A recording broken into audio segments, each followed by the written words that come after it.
Petrodystopia in Yamashita's Tropic of Orange. It is no exaggeration to say that oil creates the American century.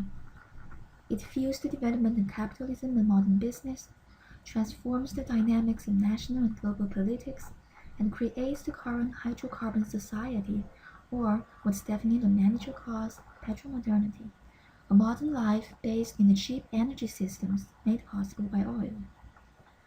Initially a utopian symbol of human progress, oil is increasingly besieged by looming threat of global warming and peak oil, featuring in a variety of literary dystopian imaginaries such as the post-oil novels. As we are entering the new era of tough oil world, petroleum keeps capturing public imagination and registering mixed feelings of exhilaration, nostalgia, and anxiety. Published only 1 year after the first post-oil novel, Yamashita's Tropic of Orange is caught in a historical moment of apprehension between the 1990 oil price shock and the 2000s energy crisis. If, as the manager puts it, thinking and writing about oil began as a fin de siècle affair, I suggest that an oil perspective would significantly enrich the meaning of Yamashita's fin de siècle narrative, which in turn sheds light on our conceptualization of petromodernity as both a socio-political and environmental problematic.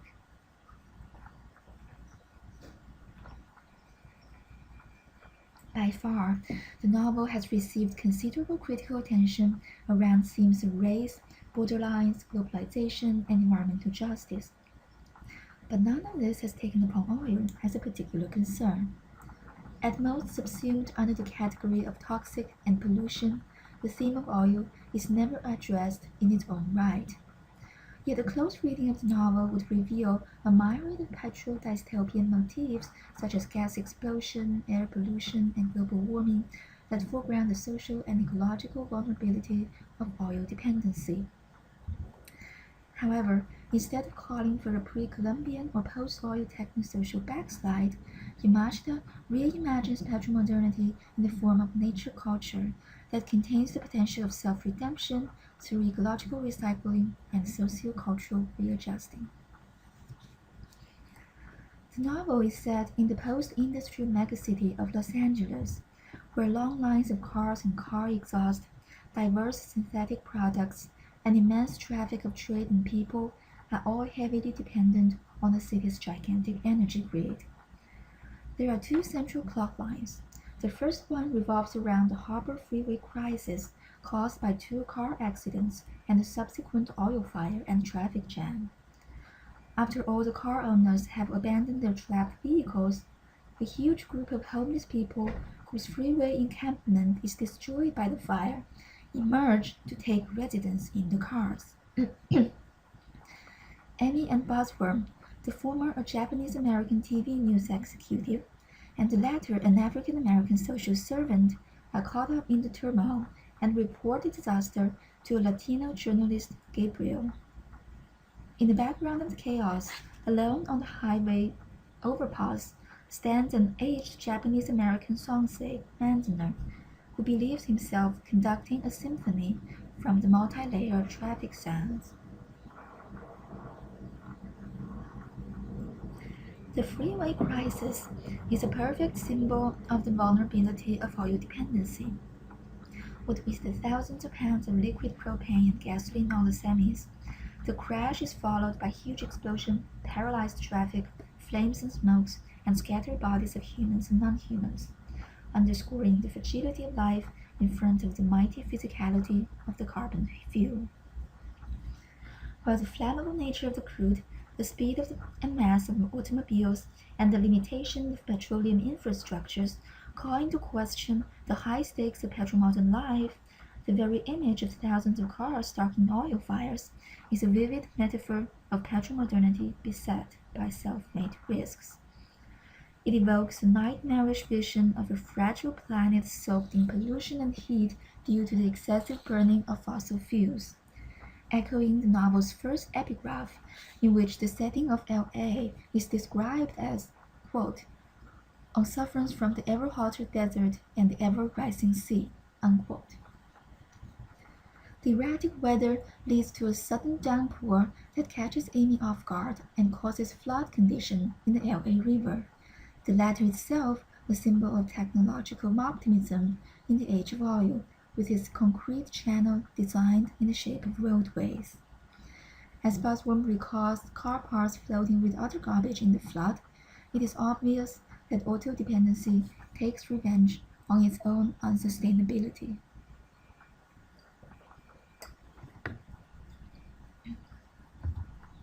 The second storyline involves the massive warping of the American continent.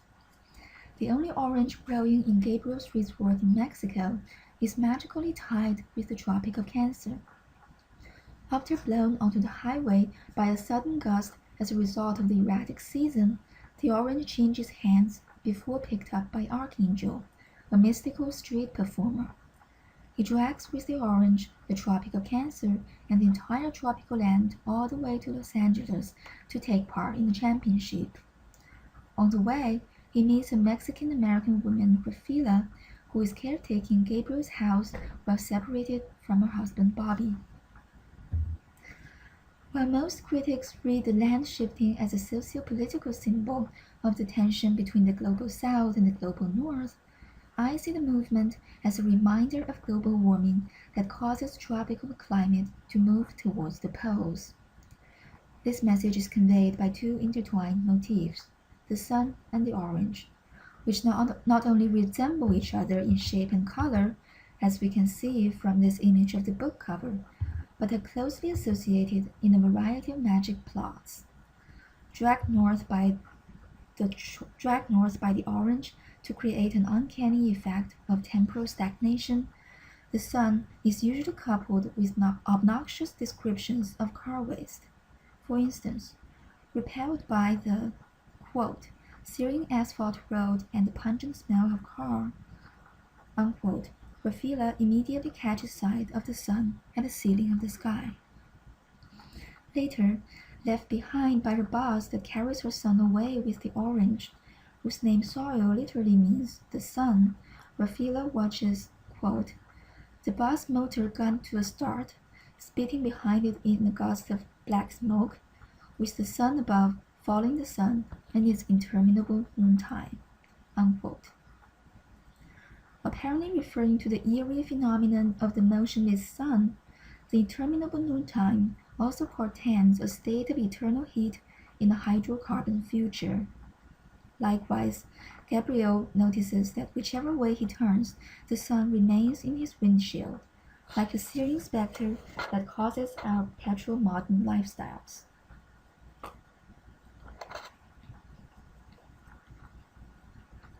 This petrol dystopian vision is not confined to a degrading environment, but targets at its socio-economic basis.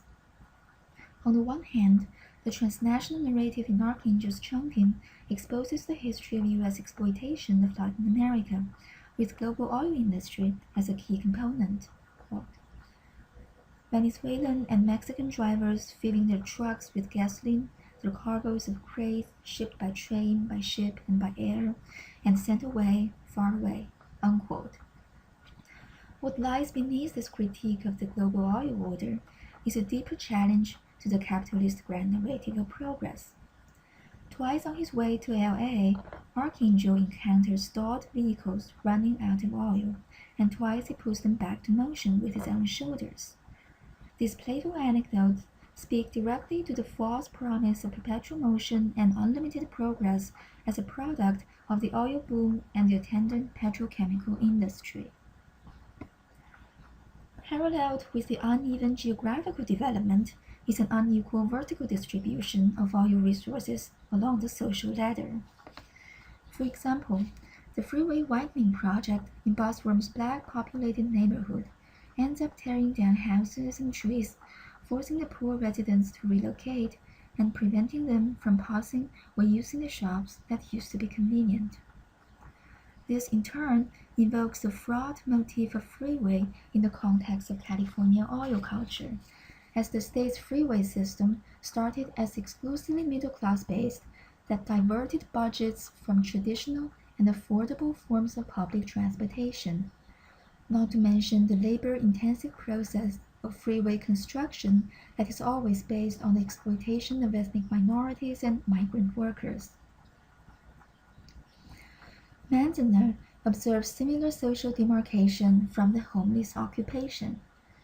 Quote, the daily hires hugging their knees on the backs of pickup trucks, looking backward into traffic, eyes fixed, challenging the pretensions of other workers inside cars that they imagined defined their existence. Now, for a scant moment in history, the poor looked out those same cars. Unquote. Here, the inside and outside of a car makes all the difference between consumption and production, whereas the momentary overturn of the hierarchy posits a force of collective resistance. Indeed, petroleum infrastructures like freeways and gas stations are both exclusive and inclusive. Their economically determined access is on the surface, open and public spaces. Their nationwide expansion makes it impossible to guard against intruders at every single point, whereas their pivotal position in daily life renders them extremely vulnerable to any form of disruption. Just as the novel's epigraph suggests, quote, everyone who walks on the freeways sooner or later. The freeway crowd is a heterogeneous mass. Unquote. Similar vision of solidarity is shared by Manzaner as he sees everyone in LA driving his car onto the streets at the same moment. Quote, all jam their bodies into vehicles of every size, all slam their doors, all buckle their belts, all gun their motors, all simultaneously, a percussive orchestration. Unquote. For all the paralytic congestion triggered by this uniformity, it simultaneously forms a, quote, Babel, unquote, with the revolutionary potentials of multivocality and collectivity. The same message reaches a climax when thousands of airbags miraculously inflate from thousands of cars in LA, confronting the government's military intervention and put the airstrike to an end.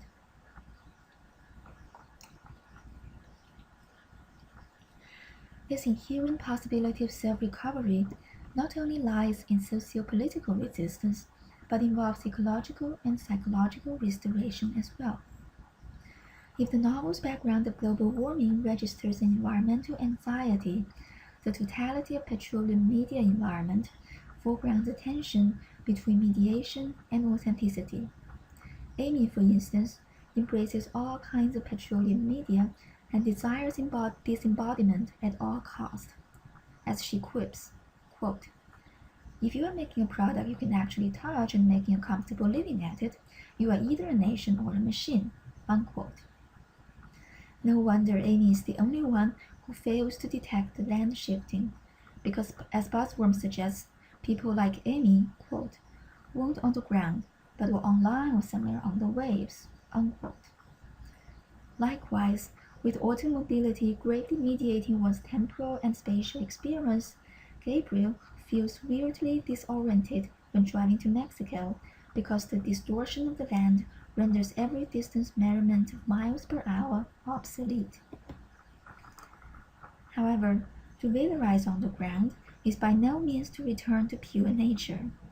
Even Archangel, who detests the mechanical aid of television or radio, has to rely on posters to mobilize the people, a form of printed media that is no less energy intensive. In fact, oil itself is both natural and artificial, since the raw material has to undergo complicated processing before becoming usable energy. In this sense, the novel's depiction of oil mediation is not so much a lament over lost immediacy as a critical attempt to redefine the meaning of authenticity. With the infiltration of oil media into daily life, what is considered natural is inherently polluted with socio-cultural forces. After all, on the ground would lose its entire meaning if not for the existence of a mediated space as its antithesis. An epitome of this dialectic relation lies in the motif of the palm tree, a symbol of both natural and urban beauty that keeps the momentum of petromodernity in check. First of all, the tree is a natural plant that knows the season better than artificial timers. Its daunting height manifests natural majesty while it defies the urban surroundings as if, quote, giving everybody the finger, unquote. However, instead of utterly incomparable with the petromodern cityscape, the palm tree is, quote, the eyes of the neighborhood that see over the freeway, unquote, a gesture of interacting with and caring for, rather than shunning away from, the huge grid of petroleum infrastructure. It offers coolness and shade to the ever hotter city and recycles the hydrocarbon waste into fresh air. Moreover, unlike the ongoing flow of oil and traffic, the palm tree is always standing still, helping people to, quote, mark the house where they lived, unquote. This rootedness restores a sense of home and locality as opposed to the petromodern drive for constant progress, which causes diasporic disorientation for people consumed by the American dream, such as Bobby and Gabriel. Quite symbolically, it is the palm trees that protect Bosworth and Amy from the stray bullets of the helicopters. Integrating social and technological developments into the cycle of nature, the palm tree forms what Bosworth calls the true diamond lanes in the city by enacting the meaning of environmentally friendly. Manzanar, in this respect, embodies the spirit of the tree. As the least mobile character, standing in the heat and smell of traffic exhaust while transforming the traffic noise into a symphony, he is literally recycling the waste of petromodern life into beauty and art, just as the recycling ecology of trees. Also, Manzanar's vision of the local history disrupts the nature-culture boundary by taking on the scale of deep time, tracing modern oil infrastructures like pipelines and computer networks all the way back to the age of geological formation. To acknowledge the imbroglio of the natural, the technical, and the human as our basic petromodern condition is of great relevance in counteracting certain reductionist approaches that phrase oil as either a mere question of technological innovation or simply an issue of political arrangement, rather than a complicated situation requiring combined efforts. Presupposing a division of expertise, such dualistic mindset has led to endless conflicts of interest and hinders effective cooperation. In this sense, by situating Petrodystopia of LA within an extensively global and transhistorical context that exposes the various dimensions of the conundrum of oil, Tropic of Orange makes a statement of petromodernity that is truly ecological.